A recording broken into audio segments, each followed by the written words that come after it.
നമസ്കാരം സുഹൃത്തുക്കളെ. നമ്മുടെ മനസ്സിലെ വികാരങ്ങൾ അടച്ചു വയ്ക്കേണ്ടതല്ല, അവ തുറന്ന് കാണിക്കേണ്ടതാണ്. സ്നേഹം മനസ്സിൽ അടച്ചു വെച്ചിട്ട് മസിൽ പിടിച്ചുകൊണ്ട് എനിക്കുള്ളിൽ സ്നേഹമുണ്ടെന്ന് അറിഞ്ഞാൽ എങ്ങനെയാണ് നിങ്ങളുടെ ബന്ധുക്കൾ അറിയുക, സ്നേഹിതർ അറിയുക? ആ സ്നേഹം പുറത്ത് കാണിക്കുക, അവരെ സ്നേഹിക്കുക, ആവോളം സ്നേഹം കൊടുക്കുക, എങ്കിലേ തിരിച്ചു കിട്ടുകയുള്ളൂ.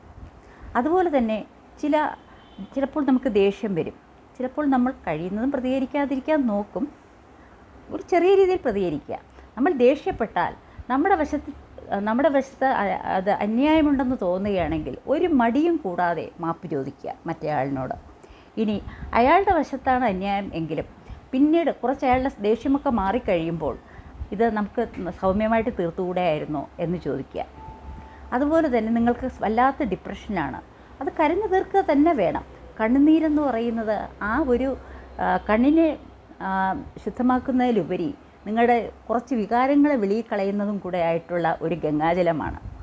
അത് കുറച്ച് ഒഴുക്കിക്കളയുക, കരഞ്ഞു കളയുക. അപ്പോൾ കുറേ സ്ട്രെസ്സും ഒക്കെ കുറഞ്ഞു കിട്ടും.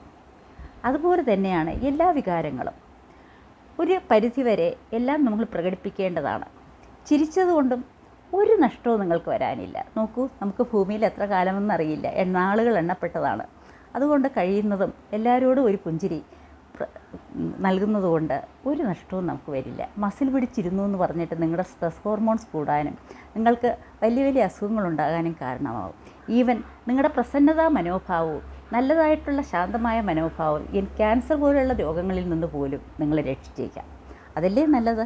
നമ്മുടെ ബ്രെയിൻ നന്നായിട്ട് വർക്ക് ചെയ്യട്ടെ, നല്ല ഹോർമോൺസ് വരട്ടെ, നല്ല ന്യൂറോ ട്രാൻസ്മിറ്റേഴ്സ് പ്രൊഡ്യൂസ് ചെയ്യട്ടെ, സന്തോഷമായി ശാന്തമായും ഇരിക്കുന്നതല്ലേ നല്ലത്?